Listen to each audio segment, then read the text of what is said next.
Systolic versus diastolic is something that you have to understand not only for the left and right heart, but also from cardiac output and ejection fraction point of view. So let's look at that mathematically as well, because this is something that is going to appear in your exams plus in your lab findings. So look, let's make a normal ventricle here.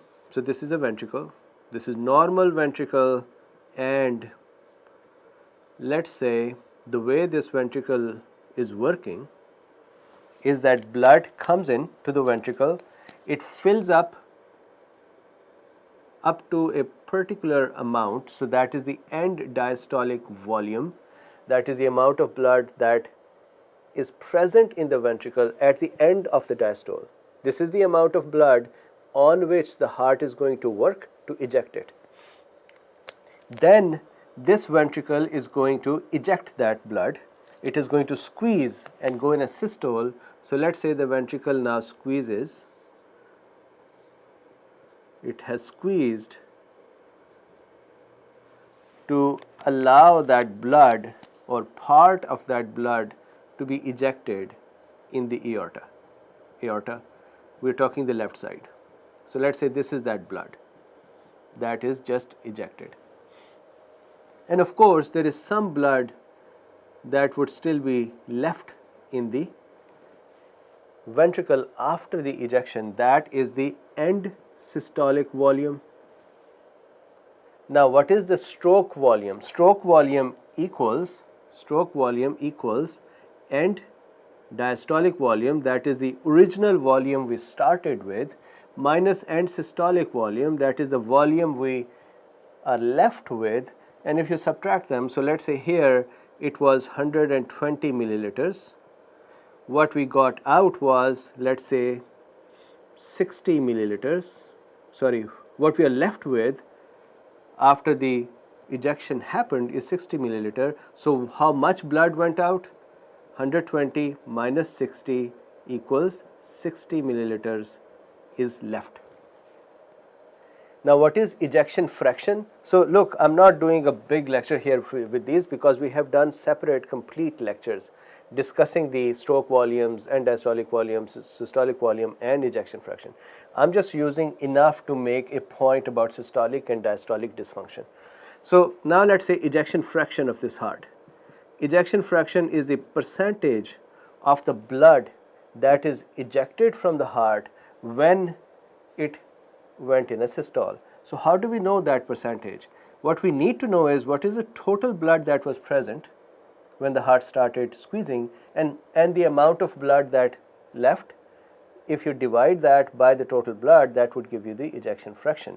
So that means stroke volume divided by end diastolic volume. Stroke volume divided by end diastolic volume is going to give us ejection fraction. How do we get the stroke volume? We have end diastolic volume minus end systolic volume. So in this particular case, we put 60 milliliters divided by 120 milliliters, and that comes to be 50%. Of course, I made it easy for myself to do quick math here on the board. Normally, the heart's ejection fraction, a healthy person's heart ejection fraction, is above 55%.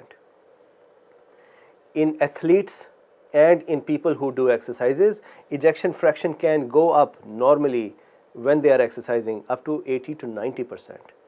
So that is the ejection fraction. What is the definition of ejection fraction? Percentage of the blood ejected from the heart in one stroke. Out of it's the percentage. Okay. Now let's look at the systolic dysfunction. Systolic dysfunction means when the heart was squeezing, it was not able to eject properly.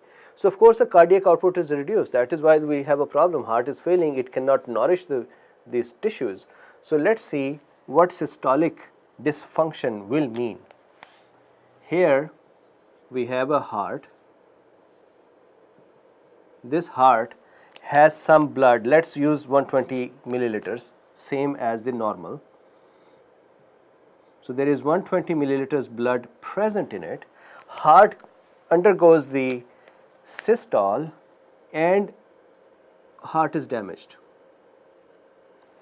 This heart is damaged for some reason. For example, there is ischemic heart disease. or there is ischemia of the heart, ischemic damage, or there is infarctive damage. So this heart is damaged. So the amount of blood it ejected, now instead of, let's say in this normal heart 60 milliliter was left, this time what is left is, let's say, 80 milliliters and systolic volume. So what is the stroke volume then? You subtract 120 and 80 from 120, 40 milliliters. So 40 milliliters is ejected. Now the 40 milliliter ejection out of 120, so what you do is you get the ejection fraction by dividing 40 and 120. So that is 1/3, 33%. So is that a good ejection fraction? No. Is that good output? You may, just looking at the output, you might say, yeah, it sounds fine. But it really depends what percentage of the blood went out. That tells you what was the blood to work on, and did heart performed well. So no, this heart did not perform well. This was 33% ejection. This is called systolic dysfunction. Now diastolic dysfunction means systole is happening okay, but there is some problem with the diastolic function. So let's look at that.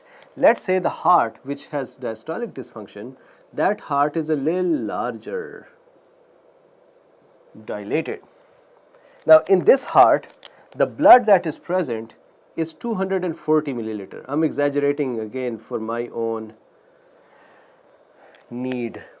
So let's say the blood that is present in there is, actually let's make it 200 milliliters. How much came out? 60 over there. Let's make it 140 milliliter just to make it easy for me. There's 140 milliliters. The blood, when the heart now went into the systole, of course there was a lots of blood, so it could not eject that all. The end systolic volume now is, let's say, 90 milliliters. So that is the blood that is left here. So how much of the blood is ejected? You subtract them. 140, 90 minus 140, 50 milliliters of the blood is ejected. So 50 milliliter is ejected. Now what you do is you take the ejection fraction, that is 50 divided by 140, and that gives you 1/3 and 1/4. Normally what would happen is, let me correct it the way it should be for this one. So instead of 90, let's say 60. That means about 80 ml went out. So if you do the 80 ml and here 80 ml, it is even more than 50%. The point is this: in the diastolic dysfunction, there may be more blood present and relatively good amount of blood that is getting out, or there may be less blood present. For example, in hypertrophied heart, which is thick, and let's make that one here. This is a thick heart. It has a small lumen, the cavity is small,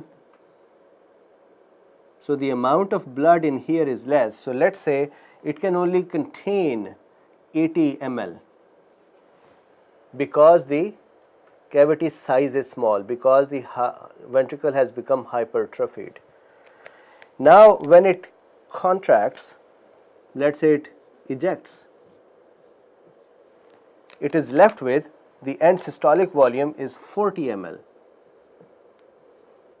How much is ejected? 50%. Now here the cardiac output is below normal and the ejection fraction is normal. This heart is suffering, this heart is failing with the normal or above normal ejection fraction. So that is what I want you to take away, that in the diastolic dysfunction, ejection fraction is normal or above normal.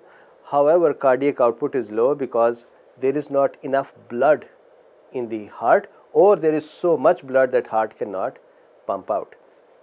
Actually, you know what? This one is an example of systolic dysfunction. systolic. This is diastolic. So I don't want you to create an incorrect concept here.